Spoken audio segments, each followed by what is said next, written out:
Welcome back to Reading Children's Books with Kids Book Pub and publishing our children's stories. Once again, we are reading from the Christmas Storybook collection by Disney, and tonight it is The Toy Story, A Toy Christmas. "Take that!" Andy said in Woody's voice. "You're spending Christmas in jail." He put Ham, the piggy bank, into an old shoebox with slits cut into the sides. Andy was playing in his room with his toys. In one hand he held Woody the cowboy.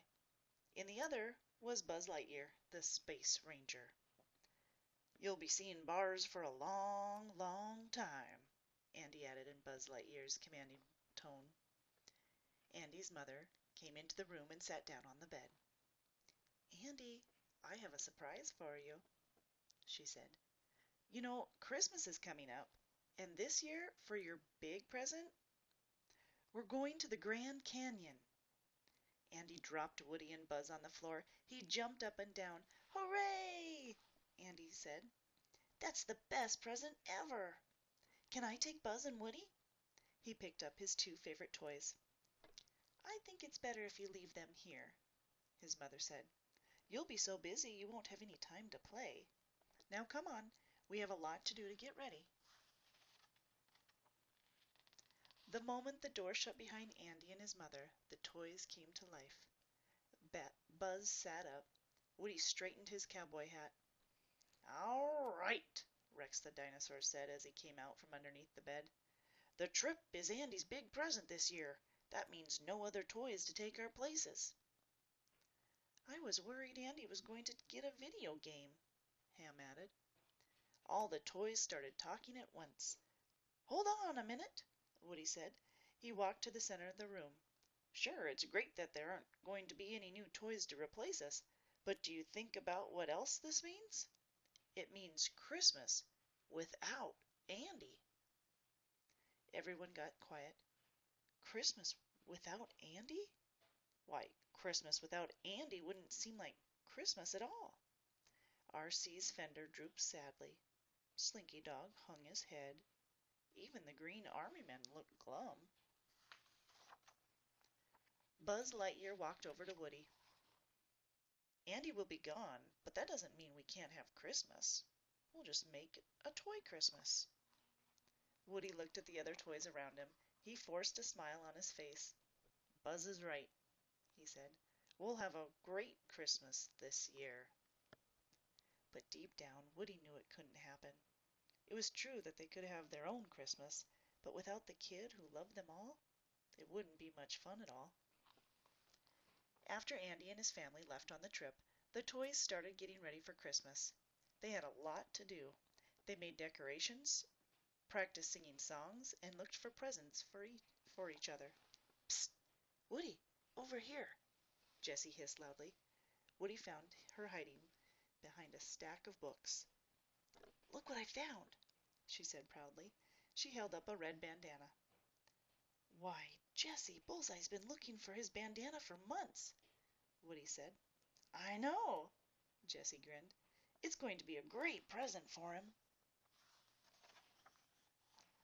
"Come sing some Christmas carols," Wheezy the penguin called to Woody. "All right," Woody said. He thought maybe the songs would put him in the Christmas spirit. Wheezy grabbed Mike, the tape recorder, and as the music began, his high, squeaky voice dropped to a deep baritone. First, he belted out a rocky rendition of "Santa Claus is coming to town," and then he glided into a jazzy "Frosty the Snowman." But when Wheezy started crooning "Blue Christmas," Woody had to move away. It made him think of how sad he'd be without Andy. "Catch you later, Wheezy.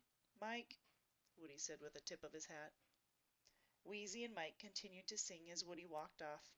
He was glad his friends were in holiday spirit, but he couldn't stop thinking about how much he missed Andy. He went over to the other side of the room. "Hey, Woody, want to help us decorate?" Slinky Dog asked. "Watch this." He gave Woody a poke in the ribs, and then yelled, "Hit it!" In In a flash, two aliens bounced super high and draped a string of red and green buttons along the edge of the bookcase. "Pretty neat, Slink," Woody said with an approving nod. "And nice job, Sarge," he called to the army commander and the troops.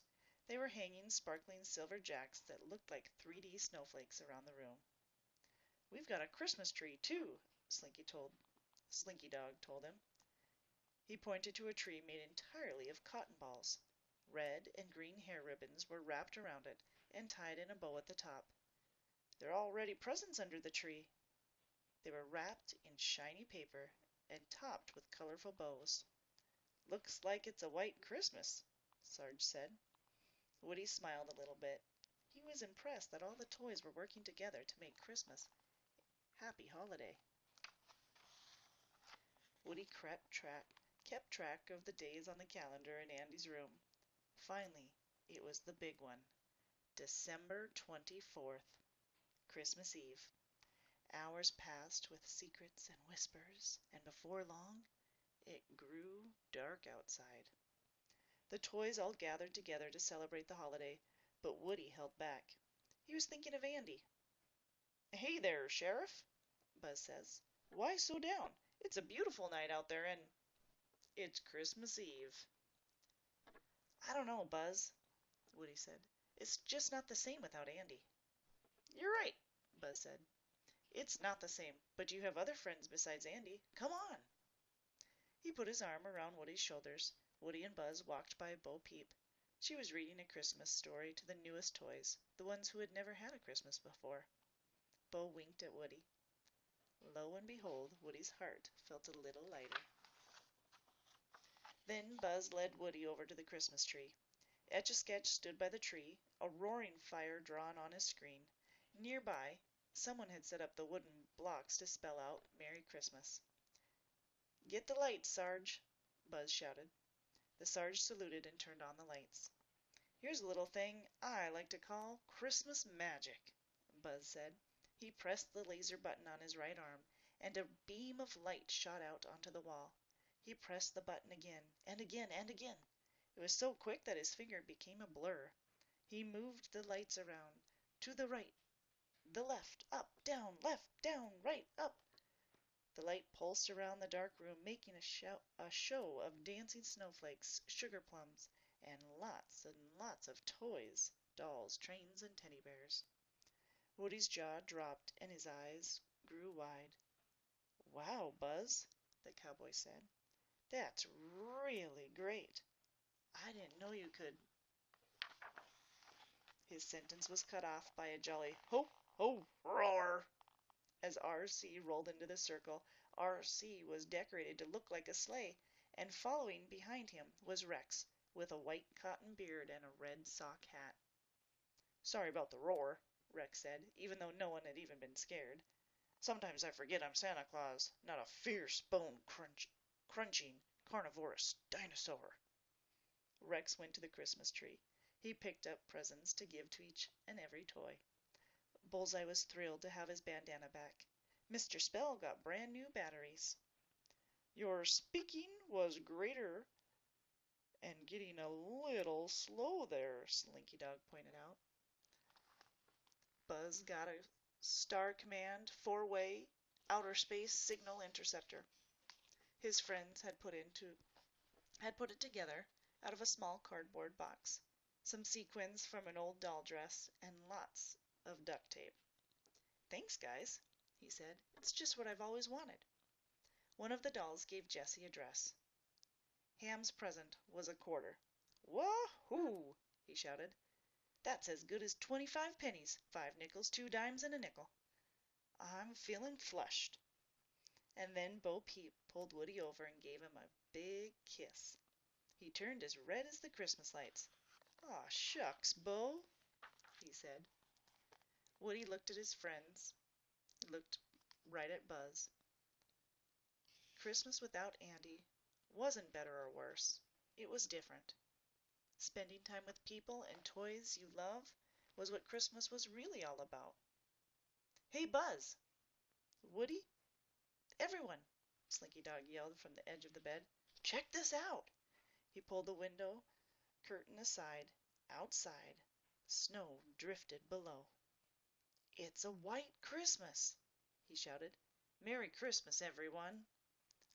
Woody smiled. "Merry Christmas," he replied. Thanks again for joining me for the Christmas Storybook collection. I hope you have a very Merry Christmas, and don't forget to subscribe so that you don't miss any other